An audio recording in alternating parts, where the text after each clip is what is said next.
Clawing through the darkness, dazzled and blinded by the blazing supernovas in the sky, I almost wished he hadn't said it. I rolled out of bed the next morning feeling extremely tired, like I'd been running through forest woodland the entire night. I even peeked under the blanket and looked at my wriggling toes for traces of dirt and soil to make sure I wasn't sleepwalking. I sighed. He said sweet dreams, not nightmares. I shuffled downstairs to the kitchen to grab a bowl of cereal for breakfast. It felt weird eating alone. I kept forgetting that it was the holidays, so I tended to lie in longer, meaning my parents were already having breakfast while I still raced around in the sky. It was too cold to sit out on the veranda, but I compensated by sitting on the warm carpeted floor with the sliding glass doors pulled wide open. I needed that morning. Wake-up call. The smell of pine trees and that cold breath of fresh air. Chester was nowhere in sight. When I was sufficiently rejuvenated and the haunting images no longer replayed in my mind, I stuck my bowl and spoon in the dishwasher and got myself prepped and ready for the day. Present wrapping day. I loved wrapping presents and giving presents, seeing the look on people's faces as they struggled to untie ribbons and peel off celebratory wrapping paper to get their treat inside. With my parents gone, it was easy for me to sneak into their room and pull out Mum's stash of wrapping paper from the cupboard. It took me a bit longer to find the sellotape she kept in a drawer in Dad's study, but half an hour later, I was all set up. I had everything laid out all around me on my bedroom floor. Tape, scissors, ribbons, wrapping paper. I'd gotten Dad a smart fountain pen, and Mum a brand new diary to help organise herself for the new year. Jack's present was a bit trickier. What do you get someone who's come to mean so much to you in the past 4 months? It was like having to think doubtfully hard for a new family member. I didn't have a lifetime of habit and familiarities to prepare for Jack's present. In the end, I settled for the new Hinder CD and a beanie for his annual family Christmas skiing trip in Vancouver. With all 4 presents piled neatly beside me, I only had to fish out Nicole's book from my bag. Now, where is it? I was pulling out all sorts of things from my oversized faux leather day bag.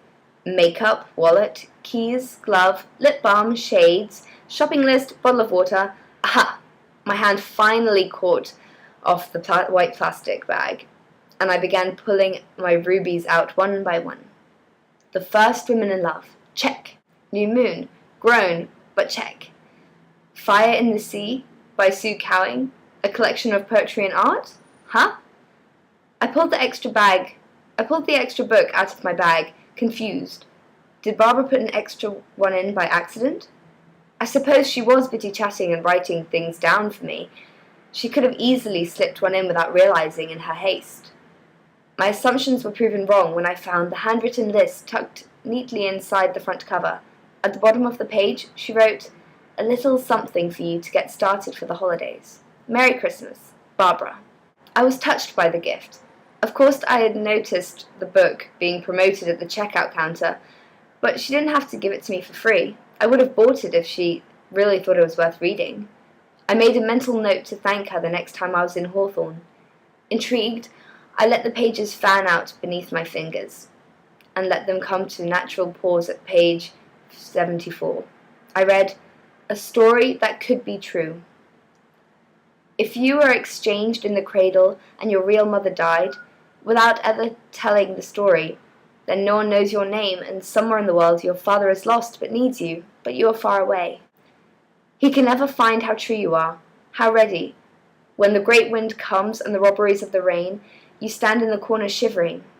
The people who go by, you wonder at their calm. They miss the whisper that runs any day in your mind. Who are you really, wanderer? And the answer you have to give, no matter how dark and cold the world may be around you, maybe I am a king. William Stafford. Maybe I'm a king." My heart races faster and faster as I progress down the poem, lost in the brief escape. It is the last verse that hits me, and as if the message couldn't get any louder, I see William Stafford of the Stafford Stones signed at the bottom of the page. A story that could be true. I hadn't thought about anything Stafford since I don't know what happens next, but all I remember is running. Running and running and running, I was hit by a deep, sudden compulsion to go. Where? I didn't know.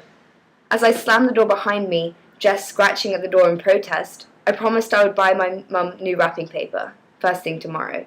I must have ripped and trampled on the whole sheet in my haste to get out the door, get out the house, sprinting towards Tryon State Park.